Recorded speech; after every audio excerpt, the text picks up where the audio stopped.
எல்லாருக்கும் வணக்கம். இன்னைக்கு நம்ம பள்ளிப்பாளையத்திலிருந்து வெப்பட போற வழியில அப்படியே வந்தோம்னா நமக்கு ஈகாட்டூர் அப்படிங்கிற ஒரு பஸ் ஸ்டாப்ல ஆர்என் மஹால் அப்படின்னு ஒரு மஹால் இருக்குங்க. அந்த மஹாலுக்கு ஆப்போசிட்ல வந்தோம்னா நம்ம நிக்கிற இந்த சைட்டுக்கு வந்துடலாம்.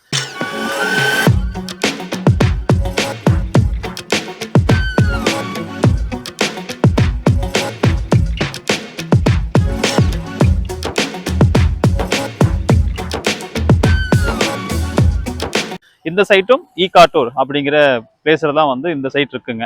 ஸோ நம்ம ஏற்கனவே இந்த சைட்டுடைய பூமி பூஜை, அப்புறம் அந்த லேஅவுட் மார்க் பண்ண வீடியோ, இது எல்லாமே பார்த்தோம். இப்போ என்ன ஒர்க் இதில் போயிட்டு இருக்கு அப்படின்னா, நம்ம அன்னைக்கே எல்லாம் வந்து நம்ம மார்க் பண்ணி ஃபவுண்டேஷன் ஃபுல்லாக வந்து குழி பறிச்சிட்டோம். இப்போ ஃபவுண்டேஷனுக்கு நம்ம ஒர்க் போயிட்டு இருக்குங்க. இப்போ கிரவுண்ட் லெவல் முடிச்சுட்டு இப்போ மேல் லெவல் வந்து நம்ம இங்கே ஒர்க் பண்ணிட்டு இருக்கிறோம். அதான் இப்போ நடந்துட்டு இருக்கிறது நீங்க பாக்குறீங்க. ஸோ இந்த லேஅவுட்ல வந்து என்ன ஒரு நம்ம பெரிய டாஸ்க்ன்னு பார்த்தீங்கன்னா, ரோடு லெவலை விட நம்ம இந்த கிரவுண்ட் லெவல் நம்ம இருக்கிற அந்த பிளாட் லெவல் இந்த லேஅவுட்டே வந்து பார்த்தீங்கன்னா நல்லா டவுனாக இருக்குங்க, பள்ளமாக இருக்குது. ஸோ நமக்கு நாளைக்கு இந்த ஏரியா வந்து ரோடு லெவலை பேஸ் பண்ணி அவங்க ஏதாவது ரோடுக்கு இது ஹைட் பண்ணுறாங்க அப்படின்னா நம்ம வீடு எந்த நேரக்கூடாதுன்னா கீழே டவுனில் போயிடக்கூடாது. அதே சமயம் நம்ம ரொம்ப ஹைட்டாக வச்சாலும் நம்ம முன்னாடி வந்து போர்ட்டிகோவில் அடிக்கிற டேப்பரும் நமக்கு ரொம்ப ஹைட்டாக போயிடும். அப்புறம் கார் கீர் ஏற்றுறது ரொம்ப சிரமமாக இருக்கும். இது எல்லாமே மேட்ச் பண்ணி இப்போ என்ன பண்ண வேண்டியதாக இருக்குன்னா, அந்த சைடு ரொம்ப டவுனாக இருக்குங்க, இந்த சைடு வந்து கொஞ்சம் மேலே இருக்குது. அதை விட ரோடு வந்து பார்த்திங்கன்னா மேலே இருக்குது. ஸோ லொக்கேஷன் பார்த்தீங்க அப்படின்னா இது மாதிரியா இருக்குது. இதில் நிறையா நமக்கு பிரச்சனை என்ன அப்படின்னா, இதுதான் டவுன் பகுதிங்கிறதுனால இங்கே ட்ரைனேஜ் ஒன்றும் ப்ராப்பராக இல்லை. அதனால் எல்லா அந்த பக்கத்தில் யூஸ் பண்ணுற வீட்டுடைய வேஸ்ட் வாட்டர் பூரா எல்லாம் இந்த பக்கம்தான் ட்ராவல் ஆகுது. ட்ராவல் ஆகுறதுனால நமக்கு ரைன் சீசனாக இல்லாமல் இருந்தாலும் இங்கே எப்போவுமே வந்து வாட்ரு வந்து எல்லாம் ரொம்ப ஸ்டோரேஜ் ஆகி நின்று நம்ம ஒரு வெஹிக்கிள் எடுத்துகிட்டு வர்றதுக்கு கூட வந்து ரொம்ப டாஸ்காக இருக்கிற மாதிரியான சூழ்நிலை. ஸோ இப்போ நின்றுட்டு இருக்கிற இந்த இடம் பார்த்தீங்கன்னா, இதுதான் இந்த சைட்டுக்குன்னே ஒரு 23 ஃபீட் ரோடுங்க. இந்த ரோட்டில் நம்ம போர் போடும்போதே வண்டி ஒரு தடவை கொண்டுட்டு வந்து என்ன ஆயிடுச்சுன்னா, அந்த உள்ள எல்லாம் தண்ணி இருந்ததுனால தண்ணி ட்ரை ஆயிடுச்சு. ஆனால் ஈரம் இருந்ததுனால போர் வண்டி வந்து அப்புறம் அப்படியே ரொம்ப உக்காந்துருச்சு. அப்புறம் அதுக்கப்புறம் கஷ்டப்பட்டு அப்புறம் நிறையா வந்து ஜேசிபி வச்சு அப்புறம் பின்னாடி இழுத்து அப்புறம் போர் வண்டி ஃபஸ்ட் டைம் என்ன பண்ணிட்டோம்னா திருப்பி அனுப்பிச்சிட்டோம். இல்லை போட முடியல, அதுக்கப்புறம் இந்த ரோடை சரி பண்ணுங்கன்னு சொல்லிட்டு அவங்க கிளம்பி போயிட்டாங்க. அதுக்கப்புறம் நம்ம குவாரியில் கல்குவாரியில் சொல்லி இந்த மாதிரி ரப்பு ஸ்டோன் இருக்கு இல்லைங்களா, குவாரியில் உடைக்கும் போது வர க்ரஷர் மாதிரி வேஸ்ட் இருக்கு இல்லைங்களா, அந்த ரப்பு ஸ்டோன் எடுத்து இங்கே ஒரு 2-3 லோடு கொட்டி விட்டுட்டு அதுக்கப்புறம் தான் மறுபடியும் வண்டி வர சொல்லி அங்கே இந்த பாயிண்ட்ல வந்து நம்ம என்ன பண்ணோம், போர் போட்டோம். இப்போ அதுக்கப்புறம் நம்ம வந்து இப்போ போர் போட்டு பூமி பூஜை எல்லாம் முடிச்சு அடுத்தது வந்து நம்ம இந்த ஃபவுண்டேஷன் வந்து பிளான் பண்ணி, ஃபவுண்டேஷனும் ஜேசிபி பிரச்சனை கிடையாது, ஏதோ எப்படி வேணா உள்ள வந்துடும். மற்ற வண்டி நம்ம வந்து டிப்பரு இது மாதிரியான வண்டியெல்லாம் உள்ள கொண்டு வரது, டிராக்டர் கூட கொண்டு வர்றது இங்கே ரொம்ப டாஸ்காக இருக்கு. ஏன்னா அந்த சைடு கொண்டு வரலாம் அப்படின்னா அந்த சைடு ரோடு வந்து ரொம்ப அதாவது நடப்பாத மாதிரி தான் போட்டிருக்காங்க. வண்டி வந்து ரிட்டர்ன் ஆக முடியல, அதாவது திரும்பவே முடியல. அந்த வழியாக உள்ளே கொண்டுட்டு வந்து இங்கே மெட்டீரியல் ஷிஃப்ட் பண்ணலாம் அப்படின்னு நினச்சோம். அப்படி தான் ஃபஸ்ட் டைம் பண்ணோம்.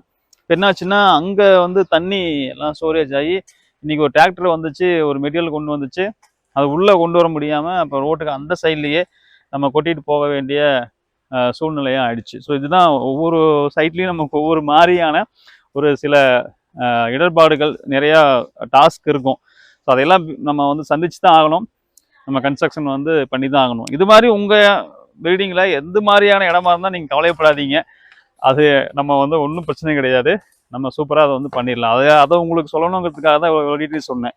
இப்போ நாங்கள் என்ன பண்ணுறோம் அப்படின்னா, நெக்ஸ்ட் வந்து பார்த்தீங்கன்னா இந்த ஃபவுண்டேஷன் வந்து இப்போ ஹைட்டு தூக்குறது தான் இப்போ வந்து நம்ம பிளான் போயிட்டு இருக்குங்க. இப்போ ஹைட்டு தூக்குறது பார்த்தோம் அப்படின்னா நம்ம ரோடு லெவலில் வந்து ஒரு டியூப் லெவல் வச்சு பார்ப்போம். ரோடு லெவலுக்கும் நாம் அங்கே இப்போ ஒரு பக்கம் பள்ளம் அதிகமாக இருக்குது, ஒரு சைடு வந்து மேடாக இருக்குது, ரோடு அதை விட முதல் சொன்ன மாதிரி ஹைட்டாக இருக்குது. அப்போ நாம் ரோடை வந்து பேஸ் பண்ணி தான் என்ன பண்ண முடியும்னா கொண்டு வர முடியும். ஸோ அங்கேருந்து கொண்டு வரதுக்கு பிளான் பண்ணி நம்ம டியூப் லெவல் வச்சு பார்த்து அதை வந்து பிளான் பண்ணுவோம். இப்போ பிளான் பண்ணும்போது இப்போ ரோடில் இருந்து இப்போ நம்ம இந்த ரோடில் இருந்து இந்த ஃபவுண்டேஷன் இப்போ ஒரு மவுண்டி எடுத்துகிட்டு இருக்காரு பார்த்தீங்களா, அங்கே பக்கத்தில் ஃபவுண்டேஷன் போட்டிருக்கு பார்த்தீங்களா, இப்போ அது வந்து ரோடுக்கு ஈக்குவலாக இருக்குங்க. இதுல இருந்து ஒரு 2 feet ஆகுது இப்போ நம்ம ஹைட் பண்ணலாம் அப்படின்னு சொல்லிட்டு நம்ம பிளான் பண்ணியிருக்கிறோம். இப்படி 2 feet வந்து ஹைட் பண்ணும்போது அந்த சைடு கிட்டத்தட்ட ஒரு 1 feet டவுன் போகுது. இந்த பக்கம் 2 feet ஹைட் பண்ணுறோம்னா அந்த பக்கம் என்ன ஆயிரும்னா நமக்கு 3 அடி வந்து மேலே ஹைட் ஆயிரும். அப்படியே உங்களுக்கு காமிக்கிறேன், அப்படியே பாருங்க. கம்பேர்ட் டு நம்ம முதல்ல சொன்ன மாதிரி இந்த சைடு பாருங்க நல்ல பள்ளமா இருக்கு. இப்போ இதுதான் நம்ம என்ன பண்ணணும் அப்படின்னா, நம்ம ஹைட் தூக்கணும். அந்த சைடு என்ன நம்ம ஹைட் ஃபைனல் பண்றோமோ அந்த ஃபைனலுக்கு அந்த ஹைட்டுக்கு தகுந்த மாதிரி இந்த ஏரியாவை நம்ம என்ன பண்ணணும், நம்ம உசத்தி ஆகணும். இந்த இடத்துல வந்து ஒரு வாட்டர் டேங்க் கிரவுண்டு சம்பு வந்து பிளான் பண்ணியிருக்கு. இந்த இடத்துல வந்து பார்த்தீங்க அப்படின்னா வந்து ஒரு செப்டிக் டேங்க் வந்து கிரவுண்டு செப்டிக் டேங்க் வந்து பிளான் பண்ணியிருக்கு. ஸோ இதை 2 இடத்துக்கு நம்ம வந்து இது பண்ணிடுவோம். இந்த செப்டிக் டேங்க் வருது, மாடிப்படி ஸ்டேர்கேஸ் வந்து நமக்கு இவ்வளோ தூரம் கீழே வரப்போகுது. அதாவது அந்த ஸ்டேர்கேஸுடைய டேப்பர் அடி போலிங்களா, அந்த டேப்பர் வந்து நம்ம ஸ்டெப்புடைய வீட்டினுடைய ஹைட்டு வந்து, அதாவது இந்த ஸ்டெப்புடைய ஹைட்டு எத்தனை இன்ச்சு வைக்க போகிறோம் அப்படிங்கிறத பிளான் பண்ணி ஸ்டேர்கேஸ் எங்கே முடியும் அப்படின்னு நம்ம பார்த்துட்டு, அந்த முடிகிற இடத்துல நம்ம இங்கே ஒரு பில்லரும் இங்கே ஒரு பில்லரும் மொத்தம் ஒரு 2 பில்லர் வந்து இங்கே நம்ம முன்னாடி போட்டு போர்ட்டிகோ வந்து நம்ம ரெகுலராக பண்ணுற மாதிரி பில்லர் போடணும். ஸோ மற்றபடி காமன் தான். ஸோ ஒன்றும் இது கிடையாது. நம்ம இந்த அஸ்பர் நம்ம இந்த வீட்டுடைய டிராயிங் என்னவோ அந்த டிராயிங் பிரகாரம் மற்ற ஒர்க் எல்லாமே போயிட்டு இருக்குங்க. ஸோ இதுதான். ஸோ இது மாதிரி நம்ம வந்து ஒரு இந்த ஹோம் டூரில் கிட்டத்தட்ட இது வந்து ஒரு 3வது வீடியோ நம்ம போடுறோம். இது அடுத்தடுத்து வரக்கூடிய எல்லா ஸ்டேஜ்லையும் நம்ம வீடியோ வரதை கண்டிப்பாக நீங்கள் பார்க்கலாம். நீங்கள் ஒரு இன்றைக்கி ஜென்ரலாக வந்து பார்த்தீங்க அப்படின்னா வீடுனாவே பில்லர் போட்டு பண்ணுறது அப்படிங்கிற ஒரு மனநிலை இருக்குது. அப்படி வீடுனா பில்லர் போட்டு தான் பண்ணணும் அப்படிங்கிறது வந்து ஒரு கட்டாயம் கிடையாது. நம்ம இந்த மாதிரி வந்து இதுதான் காலங்காலமாக, இது பழங்காலத்து முறை தான். நம்ம ஃபவுண்டேஷன் வந்து கடகால் அஸ்திவாரம்னு சொல்லுவாங்க. கருங்கல் ஃபவுண்டேஷன் போட்டு பண்ணுறது அப்படிங்கிறது இந்த மாதிரியான மெத்தடு தான். இதுக்கும் பில்லர் போட்டு பண்ணுறதுல நமக்கு என்ன வந்து என்ன வேரியேஷன் அப்படின்னு பார்த்தோம் அப்படின்னா, இதை விட நமக்கு ஒரு ஸ்கொயர் ஃபீட்டுக்கு அது 200 ரூபாய் அதிகமாகும்.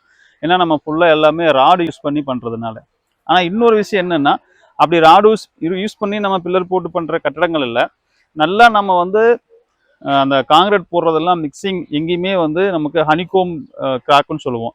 அந்த மாதிரி ஹனிகோம் கிராக்கெல்லாம் இல்லாமல் பார்த்துக்கணும். அப்படி இல்லைன்னா என்ன ஆகும்னா, உள்ள வாட்டரோ டேம்பஸோ அப்சர்வ் ஆச்சுன்னா ஒரு குறிப்பிட்ட ஏற்கப்புறம் உள்ளே இருக்கிற ராடை எல்லாம் வந்து அரிச்சிடும். அதாவது துருப்பிடிச்சு அதெல்லாம் இத்து போயிடும், அரிச்சிடும். இதே கடகால் ஃபவுண்டேஷன்னா நீங்கள் 50 வருஷம் இல்லை 100 வருஷம் கழித்து இந்த வீட்டை இடிச்சிட்டு நான் திரும்பி கட்ட போகிறேன் அப்படின்னு நீங்கள் கட்டினாலும் உள்ளே இருக்கிற ஃபவுண்டேஷன் இந்த கல் எதுவுமே ஆகாது.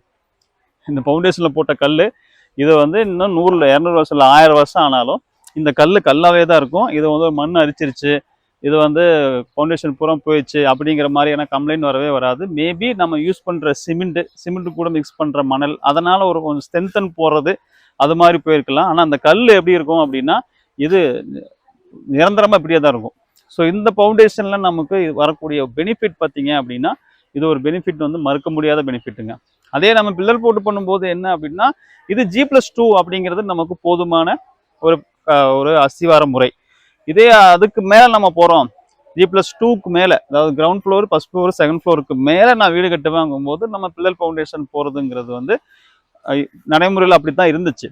இப்போ ஒரு கிரவுண்ட் ஃப்ளோர் கட்டுறோம் அப்படின்னாவே அதுக்கு என்ன பண்ணுறாங்க அப்படின்னா இன்னைக்கு பில்லர் போட்டு பண்ணுறதுங்கிறது ஒரு கலாச்சாரம், ஒரு ட்ரெண்டாக ஆயிடுச்சு.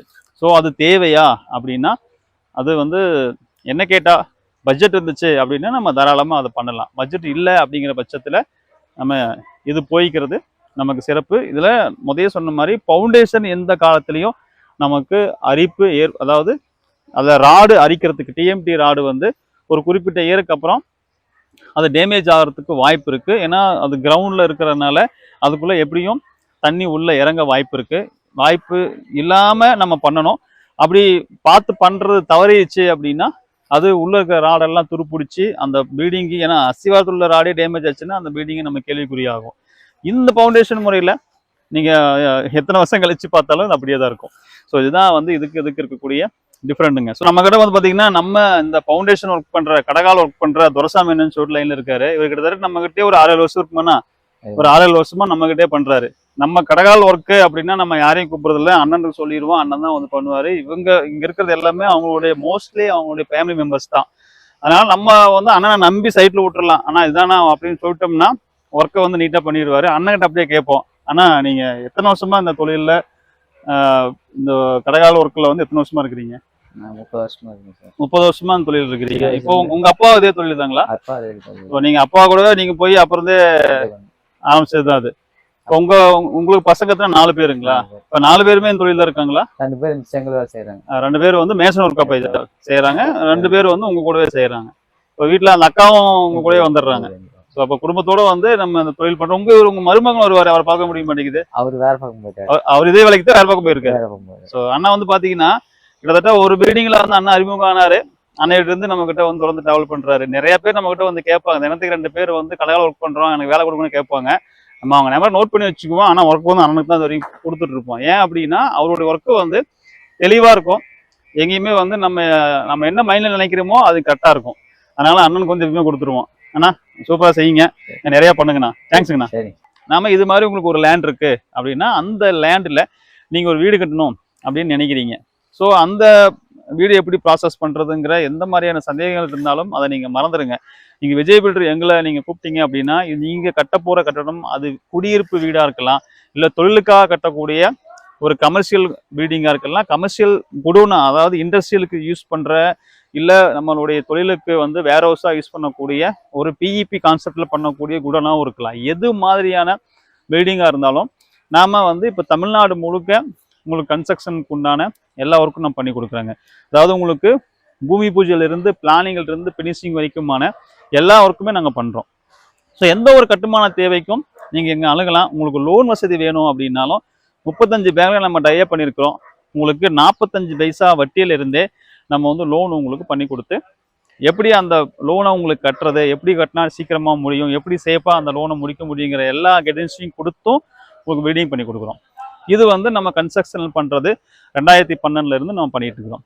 இது போக நம்ம ஜிப்சம் பிளாஸ்டர் அப்படிங்கிற சர்வின் பிளாஸ்டர் HDMR பாலிமார்பிள் ஜிப்சத்தினுடைய ஜிப்சம் பிளாஸ்டரும் தமிழ்நாடு முழுக்க நம்ம வந்து என்ன பண்றோம் அப்படின்னா உங்களுக்கு பிளாஸ்டிங் வந்து பண்ணி கொடுக்குறோம். ஸோ அது வேணும் அப்படின்னாலும் நீங்க ஒரு வீடு கட்டிட்டு இருக்கீங்க, இப்போ பில்டிங் போயிட்டு இருக்கு, அதில் எங்களுக்கு பிளாஸ்டிங் ஒர்க் மட்டும் பண்ணணும் அப்படின்னாலும் நம்ம என்ன பண்றோம், தாராளமாக உங்களுக்கு பண்ணி கொடுக்குறோம். ஸோ உங்களுடைய விருப்பம் தான். உங்களுக்கு வந்து நாம கட்டுற பில்டிங்ல நார்மல் ஜிப்சம் அதாவது நார்மல் பிளாஸ்டரே எனக்கு போயிருங்க, ஜிப்சம் பிளாஸ்டர் வேண்டாம் அப்படின்னா நாங்கள் ஒன்றுமே சொல்றது இல்லை, உங்களுக்கு ரெகுலர் பிளாஸ்டிங்கே பண்ணி கொடுத்துருவோம். ஜிப்சம் பிளாஸ்டர் மேபி நீங்கள் லைக் பண்ணுறீங்க அப்படிங்கிற பட்சத்தில் நம்ம பண்ணுற பில்டிங்கில் உங்களுக்கு என்ன பண்ணுறோம் அப்படின்னா நம்ம வந்து பண்ணி கொடுத்துட்றோம்.